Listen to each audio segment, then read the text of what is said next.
ജീവധാര ജീവമൊഴി കാൽവരിനാഥന്റെ സ്നേഹമൊഴി തിരുനിറത്താൽ ജീവനേകും യേശുനാഥന്റെ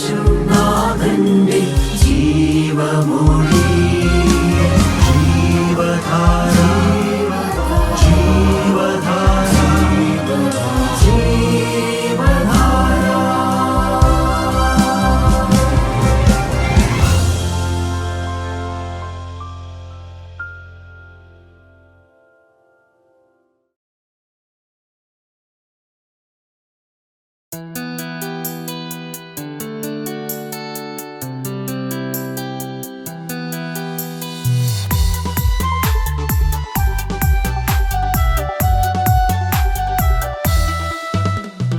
ക്രൂശിതനാം യേശുവിനെ ആശയോടെ ആരാധിക്കാം. ഉന്നതനാം മഹോന്നതനെ വിശ്വാസത്തോടെ ആരാധിക്കാം. ക്രൂശിതനാം യേശുവിനെ ആശയോടെ ആരാധിക്കാം. ഉന്നതനാം മഹോന്നതനെ വിശ്വാസത്തോടെ ആരാധിക്കാം. ഉയർപ്പിൻ ശക്തിയാൽ ആരാധിക്കാം. ഉയരത്തിൻ ശക്തിയാൽ ആരാധിക്കാം. ഉയർപ്പിൻ ശക്തിയാൽ ആരാധിക്കാം. ഉയരത്തിൻ ശക്തിയാൽ ആരാധിക്കാം. ഉന്നത ദേവനെ ആരാധിക്കാം. ഉயிருള്ള കാലവും ആരാധിക്കാം. ഉന്നത ദേവനെ ആരാധിക്കാം. ഉயிருള്ള കാലവും ആരാധിക്കാം.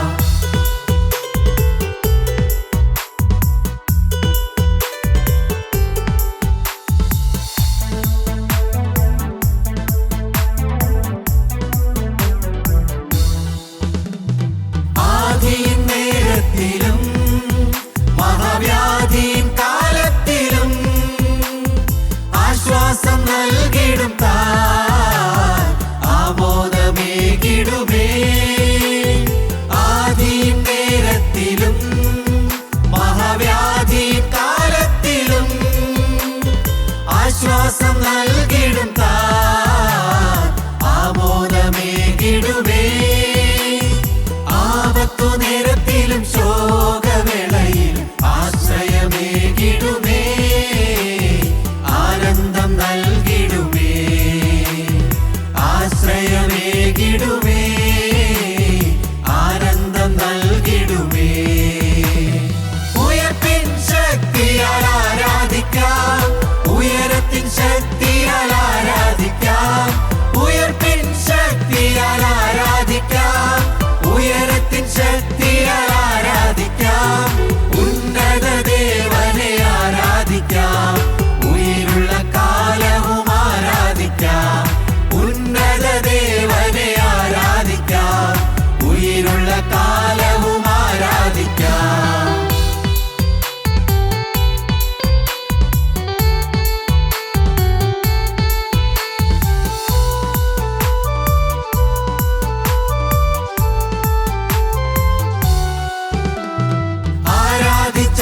ആരാധിച്ചാർത്തിടുമ്പോൾ ചങ്ങലകൾ തകർന്നിടുമേ. ആർപ്പോടെ സ്തുതിച്ചിടുമ്പോൾ കോട്ടകൾ ഉടഞ്ഞിടുമേ.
ഉயிருള്ള കാലവും ആരാധിക്കാം.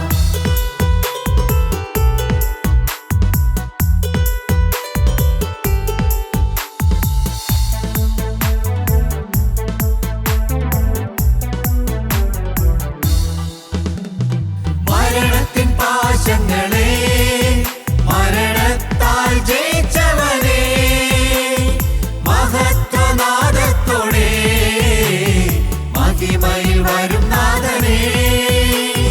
മരണത്തിൻ പാശങ്ങളെ മരണത്താൽ ജയിച്ചവനെ മഹത്വനാദത്തോടെ മഹിമയിൽ വരും നാഥനെ.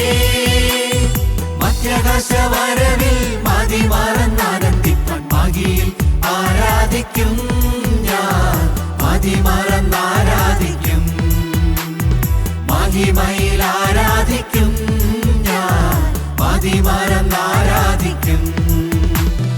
ഉയർപ്പിൻ ശക്തിയാൽ ആരാധിക്കാം, ഉയരത്തിൻ ശക്തിയാൽ ആരാധിക്കാം, ഉയർപ്പിൻ ശക്തിയാൽ ആരാധിക്കാം, ഉയരത്തിൻ ശക്തിയാൽ ആരാധിക്കാം, ഉന്നത ദേവനെ ആരാധിക്കാം, ഉயிருള്ള കാലവും ആരാധിക്കാം, ഉന്നത ദേവനെ ആരാധിക്കാം, ഉயிருള്ള കാലവും ആരാധിക്കാം. ക്രൂശിതനാം യേശുവിനെ ആശയോടെ ആരാധിക്കാം, ഉന്നതനാം മഹോന്നതനെ വിശ്വാസത്തോടെ ആരാധിക്കാം.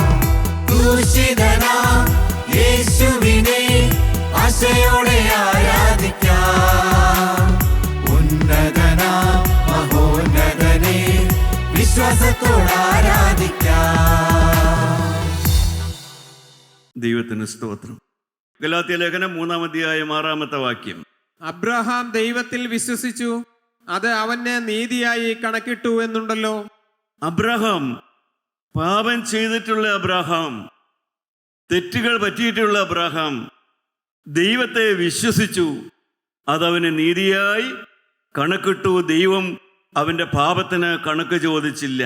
ലേവ്യ പുസ്തകം 10:1 വരെയുള്ള വാക്യം വായിക്കാം. അനന്തരം അഹറോന്റെ പുത്രന്മാരായ നാദാബും അബീഹുവും ഓരോ ധൂപകലശമെടുത്ത് അതിൽ തീയിട്ടു, അതിന്മേൽ ധൂപവർഗവും ഇട്ടു. അങ്ങനെ തങ്ങളോട് കൽപ്പിച്ചതല്ലാത്ത അഗ്നി യഹോവയുടെ സന്നിധിയിൽ കൊണ്ടുവന്നു. ഉടനെ യഹോവയുടെ സന്നിധിയിൽ നിന്ന് തീ പുറപ്പെട്ടു അവരെ ദഹിപ്പിച്ചു കളഞ്ഞു. അവർ യഹോവയുടെ സന്നിധിയിൽ മരിച്ചുപോയി. അപ്പോൾ മോശെ, എന്നോട് അടുക്കുന്നവരിൽ ഞാൻ ശുദ്ധീകരിക്കപ്പെടും, സർവ്വജനത്തിന്റെയും മുൻപാകെ ഞാൻ മഹത്വപ്പെടുമെന്ന് യഹോവ അരുളി ചെയ്തത് ഇത് തന്നെ എന്ന് അഹരോനോട് പറഞ്ഞു. അഹരോനോ മിണ്ടാതിരുന്നു. പിന്നെ മോശെ അഹറോന്റെ ഇളയപ്പൻ ഉസിയേലിന്റെ പുത്രന്മാരായ മീശായേലിനെയും എത്സഫാനെയും വിളിച്ച് അവരോട്, നിങ്ങൾ അടുത്ത് എന്ന് നിങ്ങളുടെ സഹോദരന്മാരെ വിശുദ്ധ മന്ദിരത്തിന്റെ മുമ്പിൽ നിന്ന് പാളയത്തിന് പുറത്തു കൊണ്ടുപോകുവിനെന്ന് പറഞ്ഞു. മോശെ പറഞ്ഞതുപോലെ അവർ അടുത്ത് ചെന്നു അവരെ അവരുടെ അങ്കികളോട് കൂടെ പാളയത്തിന് പുറത്ത് കൊണ്ടുപോയി. ദൈവത്തിന് സ്തോത്രം. അവൻ എന്താണ് വായിച്ചത്? അബ്രഹാം ദൈവത്തെ വിശ്വസിച്ചു. അബ്രഹാം യാഗം കഴിച്ചു. ഒരു പുരോഹിതനുമില്ലാത്ത തന്നെത്താൻ യാഗം കഴിച്ചു. അബ്രഹാം ഒരു പുരോഹിതനെയോ ഒരു പ്രവാചകനെയോ ആരെയും അന്വേഷിച്ചു പോയില്ല. അബ്രഹാം ദൈവത്തെ വിശ്വസിച്ചു. അബ്രഹാം ദൈവത്തെ വിശ്വസിച്ചു. അബ്രഹാം നേരിട്ട് ദൈവത്തെ വിശ്വസിച്ചു. വേറെ ഒരു മധ്യസ്ഥനുമില്ലാതെ അബ്രഹാം ദൈവത്തെ വിശ്വസിച്ചു. അബ്രഹാമിന്റെ വിശ്വാസം, അബ്രഹാം ദൈവത്തെ അനുസരിച്ചു. ദൈവത്തിൻ്റെ ഇഷ്ടം ചെയ്യാൻ തീരുമാനിച്ചു. അബ്രഹാം ദൈവത്തെ വിശ്വസിച്ചു. അബ്രഹാം ദൈവത്തെ അനുസരിച്ചു. അബ്രഹാം ദൈവത്തിൻ്റെ ഇഷ്ടമനുസരിച്ച് ജീവിക്കാൻ തീരുമാനിച്ചു. ദൈവമക്കളെ, ഇതാണ് അബ്രഹാമിന്റെ വിശ്വാസം. തൻ്റെ കുടുംബത്തിൻ്റെ നാഥൻ ഇനി ദൈവമായിരിക്കുമെന്ന് അബ്രഹാം ഉടമ്പടി പറഞ്ഞു. എൻ്റെ കുടുംബത്തിൻ്റെ നാഥൻ ഇനി ദൈവമായിരിക്കുമെന്ന്, എൻ്റെ കുടുംബം ഇനി ദൈവം ഭരിക്കുമെന്ന് അബ്രഹാം പറഞ്ഞു.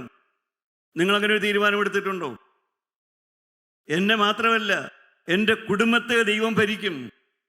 അബ്രഹാമിൻ്റെ മകൻ ഇസ്ഹാക്കിന് ആ തീരുമാനമുണ്ടായിരുന്നു.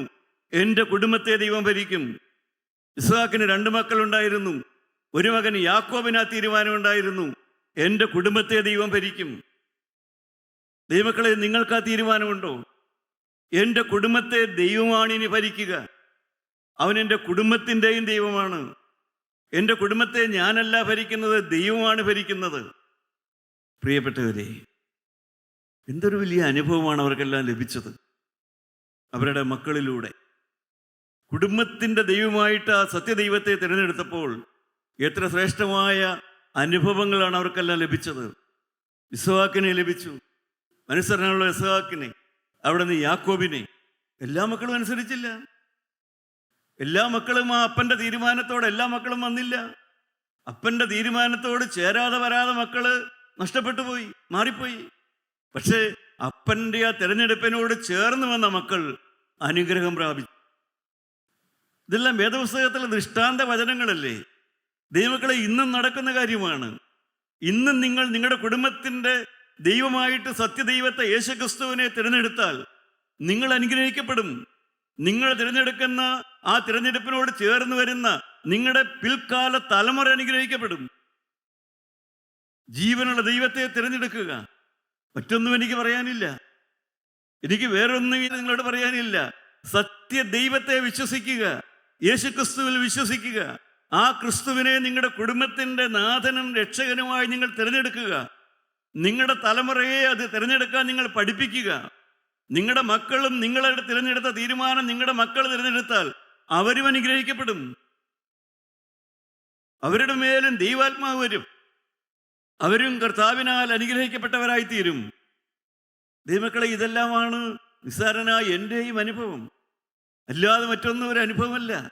ഇതൊക്കെയാണ് വാസ്തവത്തിൽ ജീവനുള്ള ദൈവം ചെയ്തത്. കുടുംബത്തിൻ്റെ രക്ഷയ്ക്കായിട്ട് പെട്ടകം തീർന്നു പറഞ്ഞ പോലെ കുടുംബത്തിൻ്റെ നാഥനായിട്ട് യേശുക്രിസ്തുവിനെ തിരഞ്ഞെടുത്തു. അത് തന്നെയാണ് നിങ്ങൾ ഇന്ന് ചെയ്യേണ്ടത്. നിങ്ങൾ വേറെ ഒന്നും തിരഞ്ഞെടുക്കണ്ട. നിങ്ങൾ വേറെ ഒന്നും കേട്ടൊരു മാത്രം ഹൃദയം കലകേണ്ട ആവശ്യമില്ല. നിങ്ങൾ തീരുമാനങ്ങൾ എടുത്താൽ മതി. ഈ പറയുന്നതനുസരിച്ച് തീരുമാനങ്ങൾ എടുത്താൽ മതി. യേശു എൻ്റെ നാഥനായിരിക്കും, യേശു എൻ്റെ കർത്താവായിരിക്കും, യേശു എൻ്റെ കുടുംബത്തിൻ്റെ നാഥനായിരിക്കും, യേശു എൻ്റെ കുടുംബത്തിൻ്റെ അധിപതിയായിരിക്കും. ആ തീരുമാനങ്ങളാണ് ആവശ്യം. ആ തീരുമാനം നിങ്ങൾ എടുക്കും തോറും സഹോദരങ്ങളെ, നിങ്ങളിലേക്ക് അനുഗ്രഹമെന്ന് അബ്രഹാം ആ തിരഞ്ഞെടുത്തു. അബ്രഹാമിന് തെറ്റുകൾ ഉണ്ടായിരുന്നു. അബ്രഹാം വിഗ്രഹാരാധിയായിരുന്നു. അതിനെപ്പറ്റി പോലും ദൈവം ചോദിച്ചില്ല. അബ്രഹാം അനുസരിക്കാൻ തീരുമാനിച്ചു. ദൈവം അവനെ നീതിമാനായി കണക്കാക്കി. നീതിമാനായി കണക്കാക്കി, തെറ്റ് ചെയ്യാത്തവനായി കണക്കാക്കി. തെറ്റ് ചെയ്ത അബ്രഹാമിനെ തെറ്റ് ചെയ്യാത്തവനായി ദൈവം കണക്കാക്കി. എന്താ കാരണം? തുടർന്നുള്ള ജീവിതത്തിൽ അബ്രഹാം ദൈവത്തെ പൂർണ്ണമായി അനുസരിച്ചു. ദൈവത്തെ പൂർണ്ണമായി അനുസരിച്ചു. നമ്മളോട് പറഞ്ഞിരിക്കുന്നതല്ല. തെറ്റ് ചെയ്തവരായി നമ്മളെ തെറ്റില്ലാത്തവനായി കണക്കാക്കാൻ നാം ചെയ്യേണ്ടത് എന്താണ്? പുതിയ നിയമകാലത്ത് നാം ചെയ്യേണ്ടത് എന്താണ്? ദൈവം അയച്ച അവൻ്റെ പുത്രനായ യേശു ക്രിസ്തുവിനെ എൻ്റെ കർത്താവും എൻ്റെ രക്ഷിതാവുമായി ഞാൻ തിരഞ്ഞെടുക്കുക. ഞാൻ തിരഞ്ഞെടുത്താൽ മതി. ഞാൻ ആ യേശുവിനെ എൻ്റെ ഹൃദയത്തിൽ കൊണ്ട് തിരഞ്ഞെടുത്താൽ മതി. ദൈവത്തിന് സ്തോത്രം. ജീവനുള്ള ക്രിസ്തുവിനാൽ ഞാൻ നീതീകരിക്കപ്പെടുന്നു. പ്രിയപ്പെട്ടവരെ, എന്താണ് സംഭവിച്ചത്? അഹറോന്റെ രണ്ട് മക്കൾ അതിൻ്റെ 8-ാം അധ്യായവും 9-ാം അധ്യായവും അഹറോനെയും അഹറോന്റെ മക്കളെയും എല്ലാം മോശ പുരോഹിതന്മാരായിട്ട് അഭിഷേകം ചെയ്യുകയാണ്. അഹറോനെയും അഹറോന്റെ മക്കളെയെല്ലാം തലയിൽ ഇവിടെ ഇങ്ങനെ രക്തം പുരട്ടി, എണ്ണ പുരട്ടി, വലത് കാലിൻ്റെ വിരലയിലൊക്കെ പുരട്ടി. 8-ാം അധ്യായവും 9-ാം അധ്യായവും അതുപോലെ ആഘോഷത്തിൻ്റെ അധ്യായങ്ങളാണ്. ആഘോഷമായ അധ്യായമാണ്. അധ്യായത്തിൻ്റെ 9-ാം അധ്യായത്തിൻ്റെ അവസാനത്തെ വാക്യം ഒന്ന് വായിച്ച്. യഹോവയുടെ സന്നിധിയിൽ നിന്ന് തീ പുറപ്പെട്ട് യാഗപീഠത്തിന്മേലുള്ള ഹോമയാഗവും മേധസ്സും ദഹിപ്പിച്ചു. ജനമെല്ലാം അത് കണ്ടപ്പോൾ ആർത്ത് സാഷ്ടാംഗം വീണു. ദൈവമക്കളെ, വലിയ ആഘോഷത്തിന്റെ അനുഭവമായിരുന്നു 8-ാം അധ്യായവും 9-ാം അധ്യായവും. ജനമെല്ലാം ദൈവസന്നദ്ധിയിൽ നിന്ന് തീ ഇറങ്ങി വന്ന് യാഗപീഠത്തിലേക്ക് തീ ഇറങ്ങി. അവിടെ ദൈവം അംഗീകരിച്ചു. അത് വലിയൊരാഘോഷം. സ്വർഗത്തിൽ നിന്ന് തീ ഇറങ്ങി വന്നു, യാഗം അംഗീകരിച്ചു. വലിയ ആഘോഷം. പിറ്റേ ദിവസം 10-ാം അധ്യായം തുടങ്ങുകയാണ്. ഈ ദൈവം തിരഞ്ഞെടുത്ത പുരോഹിതന്മാരിൽ 2 പേര് പിറ്റേ ദിവസം അതേ ദേവാലയത്തിൽ തന്നെ ദൈവത്തിന് യാഗം കഴിക്കാനായിട്ട് കിടന്നു എന്നും ദൈവത്തിന് യാഗം കഴിക്കാൻ കിടന്നു എന്നും അവരുടെ അനുഭവമാണ് നാം വായിക്കുന്നത്. അവരതേ ദേവാലയത്തിൽ ആ യാഗപീഠത്തിൽ മരിച്ചു വീണു. ദൈവത്തിൻ്റെ തീയിറങ്ങി അവരെ ദഹിപ്പിച്ചു കളഞ്ഞു. ദൈവമക്കളെ, എന്താണ് നാം ഇതിൽ നിന്ന് പഠിക്കാനുള്ളത്? ദൈവം സുരക്ഷിതത്വം തരുന്ന ദൈവമാണ്. ദേവാലയം സുരക്ഷിതത്വം തരികയില്ല. ദൈവം സുരക്ഷിതത്വം തരും, ദേവാലയം സുരക്ഷിതത്വം തരികയില്ല. ദൈവം സംരക്ഷിക്കും, ദേവാലയം സംരക്ഷണം കൊടുക്കുന്ന സ്ഥലമല്ല. ദേവാലയം ഒളിച്ചിരിക്കാൻ പറ്റിയ സ്ഥലമല്ല. വഴിപാടും യാഗവും നേർച്ചയും കാഴ്ചയും ഒന്നും മനുഷ്യൻ്റെ ആത്മാവിന് സുരക്ഷിതത്വം തരികയില്ല. നമ്മുടെ ആത്മാവ് സുരക്ഷിതമാകണമെങ്കിൽ ഏതെങ്കിലും വഴിപാടോ നേർച്ചയോ ഒന്നും കഴിച്ചാലാവില്ല. അതിനൊരേ ഒരു വഴിയേ ഉള്ളൂ: യേശുക്രിസ്തുവിൽ വിശ്വസിക്കുക. യേശുക്രിസ്തുവിൽ വിശ്വസിക്കുക. ഇതാണ് നമ്മളെപ്പോഴും അബ്രഹാം ചെയ്തത്. അതാണ് അബ്രഹാം ദൈവത്തെ വിശ്വസിച്ചു, അനുസരിച്ചു. ഇവിടെ ഇതാ 2 പേര് യാഗം കഴിച്ചു. ഞാൻ എളിമടി ഒതുക്കട്ടെ. മുടിയനായ പുത്രൻ തെറ്റ് ചെയ്തെന്ന് മനസ്സിലാക്കി പള്ളിയിലേക്ക് പോയിരുന്നെങ്കിൽ, അന്നും പള്ളി ഉണ്ടായിരുന്നല്ലോ, അന്നും പള്ളി ഉണ്ടായിരുന്നു. മുടിയനായ പുത്രൻ ഉണ്ടായിരുന്ന കാലത്ത് പള്ളി ഉണ്ടായിരുന്നു. അവൻ അയ്യോ എനിക്ക് തെറ്റ് പറ്റിയെന്ന് പറഞ്ഞ് പള്ളിയിലേക്ക് പോയിരുന്നെങ്കിൽ എന്തു പറ്റുമായിരുന്നു? അപ്പൻ്റെ വീട്ടിൽ കയറുമായിരുന്നോ? അപ്പൻ്റെ വീട്ടിൽ കയറുമായിരുന്നോ? കയറില്ല. തിരിച്ച് അപ്പൻ്റെ അടുക്കിലേക്ക് വന്ന്, അപ്പാ, സ്വർഗത്തോടും നിന്നോടും ഞാൻ പാപം ചെയ്തു പോയി എന്ന് പറഞ്ഞപ്പോൾ അവനെ സ്വർഗത്തിലെ ദൈവം അംഗീകരിച്ചു. ദൈവമക്കളെ, എനിക്കും നിങ്ങളുടെയും മുമ്പിൽ വേറെ വഴിയില്ല. ഒരാരാധനാ സ്ഥലത്തേക്ക് പോയാലോ പുണ്യസ്ഥലത്തേക്ക് പോയാലോ എവിടെ പോയാലും ദൈവം നമ്മളെ അംഗീകരിക്കില്ല. അംഗീകരിക്കാൻ ഒരേ ഒരു സ്ഥലമേ ഉള്ളൂ: കർത്താവായ യേശുവിൻ്റെ ക്രൂശിൻ്റെ പാദപീഠത്തിൽ വന്നിട്ട്, അപ്പാ, എനിക്ക് തെറ്റുപറ്റി, സ്വർഗത്തോട് നിന്നോട് ഞാൻ പാപം ചെയ്തു എന്ന് ദൈവസന്നിധിയിൽ നീ ഏറ്റുപറഞ്ഞാൽ, ദൈവമക്കളെ, നിങ്ങൾക്ക് അവിടെ മോചനമുണ്ട്. അപ്പൻ പൊന്മോതിരം തരും, അപ്പൻ ചെരുപ്പിടിവിക്കും, അപ്പൻ ആട്ടിൻകുട്ടിയെ അറുത്ത് ഒന്നാന്തരമായി തന്നെ എനിക്ക് ഏറ്റുപറയാവൂ. ജീവനുള്ള ദൈവത്തോട് ക്ഷമ ചോദിക്കാവൂ. ദൈവസന്നിധിയിൽ എളിമപ്പെടാവൂ. ആ മുടിയനായ പുത്രൻ എളിമപ്പെട്ടതുപോലെ, ആ മുടിയനായ പുത്രൻ തല താഴ്ത്തി ലജ്ജിതനായി എളിമപ്പെട്ടതുപോലെ, എന്നാൽ അകത്ത് സ്നേഹം കൊണ്ട് വന്നതുപോലെ നിത്യനായ കർത്താവിൻ്റെ മുമ്പിലേക്ക് സഹോദര നിനക്കൊന്ന് വരാവോ? എഞ്ചിനീയറായ സഹോദര, ഡോക്ടറായ സഹോദര, കോളേജ് അധ്യാപകനായ സഹോദര, മിടുമിടുക്കനായ സഹോദര, നല്ല ഉന്നത നിലയിൽ ജീവിക്കുന്ന സഹോദര, നിനക്കൊന്ന് എളിമപ്പെട്ടുകൊണ്ട് ആ പൊന്നു മുറിഞ്ഞ പാദപീഠത്തിലേക്ക് നിന്റെ തലകളൊന്ന് വണക്കാവോ? നിന്റെ തലകളൊന്ന് എളിമപ്പെടാവോ? കർത്താവേ, ഞാൻ സ്വർഗത്തോട് നിന്നോട് പാപം ചെയ്തു, അരുതാത്തത് ഞാൻ ചെയ്തു പോയി, അരുതാത്ത വഴിക്ക് നടന്നുപോയി, അരുതാത്ത പ്രവൃത്തികൾ വന്നുപോയി, ഞാൻ പാപം ചെയ്തു പോയി. ഞാൻ വഴിപാട് കഴിച്ചിട്ടുണ്ട്, കഴിഞ്ഞ കാലങ്ങളിൽ പരിഹാരത്തിന് വേണ്ടി വഴിപാടുകൾ കഴിച്ചിട്ടുണ്ട്, നേർച്ചകൾ കഴിച്ചിട്ടുണ്ട്, പെരുന്നാൾ ഏറ്റു കഴിച്ചിട്ടുണ്ട്. എന്നാൽ അതൊന്നും കൊണ്ട് നിന്റെ പാപം പോയിട്ടില്ല സഹോദര. നിന്റെ പാപത്തിന് പരിഹാരമായി നീ കഴിച്ച യാതൊരു വഴിപാട് കൊണ്ടോ നേർച്ച കൊണ്ടോ നിന്റെ പാപമൊന്നും പോയിട്ടില്ല. നിന്റെ മരണത്തിൻ്റെ നാഴികയിൽ ആ പാപമെല്ലാം നിന്റെ നേരെ വരുമെന്നുള്ള സത്യം നീ മനസ്സിലാക്കിക്കൊള്ളുക. എന്നാൽ ഇപ്പോൾ പ്രിയപ്പെട്ടവരെ, ഇവിടെ ഇറങ്ങി വന്നിരിക്കുന്ന കർത്താവായ യേശുവിൻ്റെ മുമ്പിലേക്ക് നീ സാഷ്ടാംഗം നിന്റെ തലവണക്കിക്കൊണ്ട്, അപ്പാ, സ്വർഗത്തോട് നിന്നോട് ഞാൻ പാപം ചെയ്തു പോയി, നിന്റെ മകനെന്ന് വിളിക്കപ്പെടുവാൻ എനിക്ക് യോഗ്യതയില്ല, എനിക്ക് അർഹതയില്ല, എനിക്ക് യാതൊന്നും പറയാനില്ല, തെറ്റ് ചെയ്തു പോയി എന്ന് പറയുന്ന ഏവർക്കും ക്ഷമിച്ചു കിട്ടുവാൻ തക്കവണ്ണം യേശുക്രിസ്തു വിശ്വസ്തനാണ്. അവന്റെ രക്തത്തിന്റെ പേരാണ് വിലയേറിയ രക്തമെന്ന്. ആ രക്തമാണ് എന്നെ നിന്നെ കഴുകിയത്. ആ രക്തമാണ് നിന്നെ കഴുകുന്നത്. ആ രക്തത്തിന്റെ കഴുകലാണ് സഹോദര നിനക്ക് ലഭിക്കുന്നത്. യേശുവിന്റെ അടുക്കലേക്ക് ഓടി വരാൻ ആരെല്ലാം ഉണ്ട്? പദവി വെച്ചുകൊണ്ട്, പാണ്ഡിത്യം വെച്ചുകൊണ്ട്, പണം വെച്ചുകൊണ്ട്, പദവി വെച്ചുകൊണ്ട് മാറി നിൽക്കല്ലേ പ്രിയപ്പെട്ടവരെ, ഓടി വരൂ. ഞാനല്ല വിളിക്കുന്നത്, യേശുവാണ് വിളിക്കുന്നത്.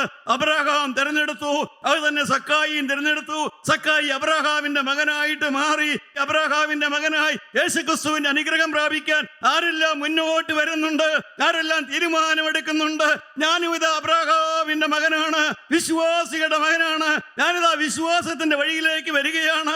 ഒറ്റൊന്നുകൊണ്ട് രക്ഷയില്ല. വിശ്വസിക്കുക, യേശുവിൽ വിശ്വസിക്കുക. അവന്റെ പാദപീഠത്തിലേക്ക് വന്നിട്ട് എല്ലാം ഏറ്റുപറയും. പദവികൾ ദുരുപയോഗം ചെയ്യുന്ന മനുഷ്യൻ എല്ലാം ദുരുപയോഗം ചെയ്യും.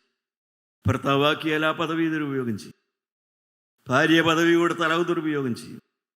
അമ്മായിയപ്പൻ എന്ന പദവി കൊടുത്താൽ അത് ദുരുപയോഗം ചെയ്യും. അത് ഞാൻ പറയുന്ന വാക്കല്ല. യെഹെസ്കേൽ പ്രവചനം 22-ാം അധ്യായം 11-ാം വാക്യം. എല്ലാവരും ഒന്ന് വായിക്കണം കേട്ടോ. യെഹെസ്കേൽ പ്രവചനം 22-ാം അധ്യായം 11-ാം വാക്യം. പല പെൺകുട്ടികളും സങ്കടത്തോടെ പറയുന്ന ചില കാര്യങ്ങളൊക്കെ അതിനകത്തുണ്ട്. യെഹെസ്കേൽ 22:11 നിങ്ങൾക്കത് വായിക്കാം. ഇപ്പോഴും വായിക്കണമെന്നില്ല ദൈവമക്കളെ. കാരണം ഏത് പദവി കൊടുത്താലും അത് ദുരുപയോഗം ചെയ്യും. എന്താ സംഭവിച്ചത്?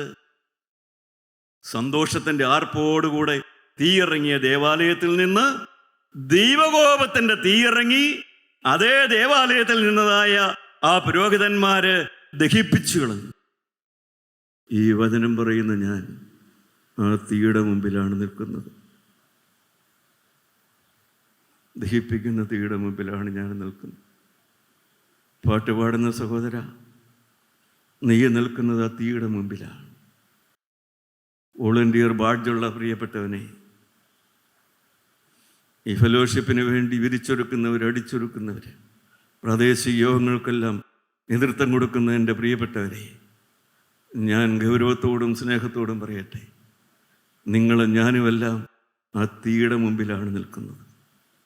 ആ തീയുടെ മുമ്പിലാണ് ഈ ശുശ്രൂഷയെല്ലാം നടക്കുന്നത്. അതുകൊണ്ട് തന്നെ ആ ഗൗരവത്തോടെ വേണം നിൽക്കാൻ, ആ സൂക്ഷ്മതയോടെ വേണം നിൽക്കാൻ, ആ സൂക്ഷ്മതയോടെ വേണം സംസാരിക്കാൻ, ആ സൂക്ഷ്മതയോടെ വേണം മറ്റുള്ളവരോട് ഇടപെടാൻ. Self discipline, self denial. ആ സൂക്ഷ്മതയില്ല എങ്കിൽ എന്താണ് സംഭവിച്ചത്?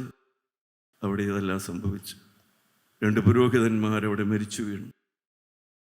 അവരെ ആ അങ്കിയോടുകൂടെ പുറത്തേക്ക് എടുത്തുകൊണ്ടുപോയി. അങ്കിയോടുകൂടെ കാലെ പിടിച്ച് കൊടുത്തുകൊണ്ടുപോയി. നാം അതാ വായിക്കുന്നത്. കാരണം ഇത് തീയാണ്. ജീവനുള്ള ദൈവം ദഹിപ്പിക്കുന്ന അഗ്നിയല്ലോ എന്ന് ഇബ്രാലേഖനത്തിൽ നാം വായിക്കും. പ്രിയപ്പെട്ടവരെ, നമ്മുടെ ഒരു വാക്ക് നമ്മുടെ വായിൽ നിന്ന് വരുന്നതിന് മുമ്പ് ഇതെന്നെ ദഹിപ്പിക്കുന്ന വാക്കാണോ ചിന്തിക്കാറുണ്ടോ? ഒരു വാക്കെൻ്റെ വായിൽ നിന്ന് വരുന്നതിന് മുമ്പ്, ഒരഭിപ്രായം ഞാൻ പറയുന്നതിന് മുമ്പ്, ഒരു തീരുമാനത്തിലേക്ക് ഞാൻ പോകുന്നതിന് മുമ്പ് ഇതെന്നെ ദഹിപ്പിക്കുന്ന, എന്നെ തന്നെ ദഹിപ്പിക്കുന്ന ഒരു വാക്കാണോ നാം ചിന്തിക്കാറുണ്ടോ? ചിന്തിക്കണം പ്രിയപ്പെട്ടവർ.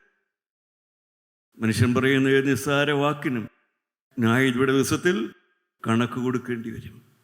ദൈവത്തിന് സ്തോത്രം. അതുകൊണ്ട് ഞാനും നിങ്ങളും സൂക്ഷ്മതയോടെ, ജാഗ്രതയോടെ സൂക്ഷിക്കേണ്ട സ്ഥലമാണിത്. ഇത് അനുഗ്രഹത്തിൻ്റെ സ്ഥലമാണ്. അതുകൊണ്ടാണ് ഇത്രയും കർശനമായ വചനമെല്ലാം ഇവിടെ എഴുതി വച്ചിരിക്കുന്നത്. ഇത് അനുഗ്രഹത്തിൻ്റെ പുസ്തകം, ഇത് സ്നേഹത്തിൻ്റെ പുസ്തകമാണ്, ഇത് വളർച്ചയുടെ പുസ്തകമാണ്, ഇത് സൗഖ്യം തരുന്ന പുസ്തകമാണ്, ഇത് ബുദ്ധി തരുന്ന പുസ്തകമാണ്, ഇത് നല്ല കുടുംബജീവിതം തരുന്ന പുസ്തകമാണ്, ഇത് ദൈവരാജ്യത്തിൽ എത്തിക്കുന്ന പുസ്തകമാണ്, ഇത് സ്വർഗത്തിലേക്കുള്ള വഴി നമുക്ക് കാണിച്ചു തരുന്ന പുസ്തകമാണ്. ഇതെല്ലാം ദൈവത്തിന് സ്തോത്രം. ഒറ്റ കാര്യം മാത്രം, ഇത് സ്വന്തം ഇഷ്ടം നടത്താനുള്ള സ്ഥലമല്ല. സ്വന്തം ഇഷ്ടം നടത്താനുള്ള സ്ഥലമല്ല. സ്വന്തം ഇഷ്ടപ്രകാരം സംസാരിക്കാനുള്ള സ്ഥലമല്ല. ഇത് സ്വന്തം അഭിപ്രായം നടത്തിയെടുക്കാനുള്ള സ്ഥലമല്ല. നിത്യനായ ദൈവത്തിൻ്റെ പരിശുദ്ധാത്മാവ് പ്രവർത്തിക്കുന്ന സ്ഥലമാണ്. ദൈവത്തിന് സ്തോത്രം. ദൈവമക്കളെ, ഇത് എത്ര കർശനമായി പറഞ്ഞു വെച്ചാൽ, പശു നീറ്റാകണമെങ്കിൽ തൊഴുത്ത് നീറ്റാകണമെന്ന് ഇംഗ്ലീഷിൽ പറയും. തൊഴുത്ത് നീറ്റായാലേ പശു വൃത്തിയായിരിക്കുകയുള്ളൂ. ഞാൻ പറഞ്ഞത്, നമ്മളെല്ലാം പ്രവർത്തിക്കുന്ന ഈ സ്ഥലം ഇത് പരിപാവനമായി ഞാൻ സൂക്ഷിക്കും. ഇത് സ്നേഹത്തിൻ്റെ നികേതമായി ഞാൻ സൂക്ഷിക്കണം. ഇത് സ്വന്തം അഭിപ്രായത്തിനോ സ്വന്തം ഇഷ്ടത്തിനോ വിലയുള്ള സ്ഥലമായിട്ടല്ല. ഇത് മറിച്ച് യേശുവിനെ കാണാനും നമ്മുടെ മുമ്പിൽ കാഴ്ചവെച്ചിരിക്കുന്നതൊക്കെയാണ്. പ്രിയപ്പെട്ട യോനാസാറും എല്ലാം കാഴ്ചവെച്ചതാണ്. അപ്പോസ്തലൻ കാഴ്ചവെച്ചതാണ്. സെൽഫ് ഡിനയൽ, സെൽഫ് ഡിസിപ്ലിൻ, തന്നെത്താൻ നിയന്ത്രിക്കുക, തന്നെത്താൻ അവകാശങ്ങളെല്ലാം ത്യജിച്ചിട്ട് ദൈവമക്കളെ ദൈവസന്നദ്ധിയിൽ വിനയപ്പെടുക. ഒരു വാക്ക്, അമ്മായിമ്മമാരെ അവകാശങ്ങൾ താഴെ വെച്ച് മരുമകളെ ഒന്ന് സ്നേഹിക്കാൻ തുടങ്ങുമോ?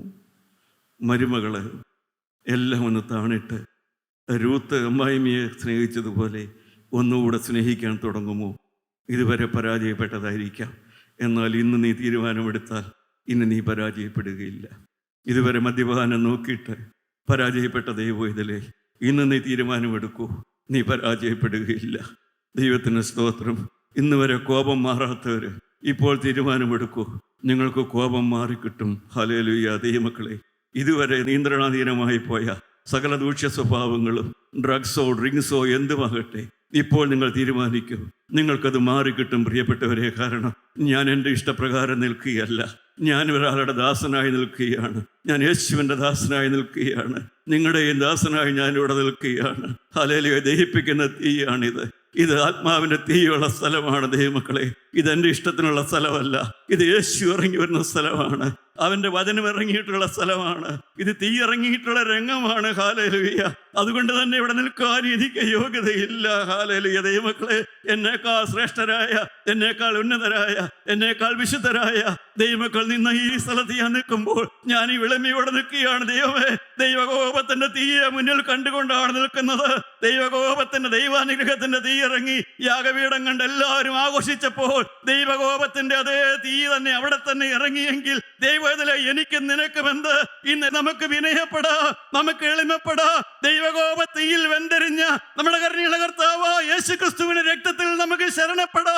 അവന്റെ തിരുരക്തത്തിൽ നമുക്ക് ആശ്രയിക്കാം. അത് മാത്രമാണ് നമുക്ക് ശരണമുള്ളത്. ഹല്ലേലൂയ. ദൈവകോപത്തിൽ യേശു മരിച്ചു. അവന്റെ രക്തമാണ് നമ്മളെ ശുദ്ധീകരിക്കുന്നത്. ഇന്ന് തീരുമാനങ്ങൾ എടുക്കാൻ ആരുണ്ട്?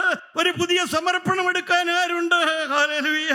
ഒരു പുതിയ സമർപ്പണം. കർത്താവേ, വേദപുസ്തകം വായിക്കുന്നതിൽ ഒരു സമർപ്പണം, തന്നെത്താൻ പ്രാർത്ഥിക്കുന്നതിൽ ഒരു സമർപ്പണം, തന്നെത്താൻ സംസാരിക്കുന്നതിൽ ഒരു സമർപ്പണം, ഇടപെടുന്നതിൽ ഒരു സമർപ്പണം, പണം കൈകാര്യം ചെയ്യുന്നതിൽ ഒരു സമർപ്പണം. ഹല്ലേലൂയ. ആരെല്ലാം പുതിയ തീരുമാനങ്ങൾ എടുക്കുന്നുണ്ട് അവർക്ക് കരങ്ങളുയർത്തി ദൈവത്തെ സ്തുതിക്കുക.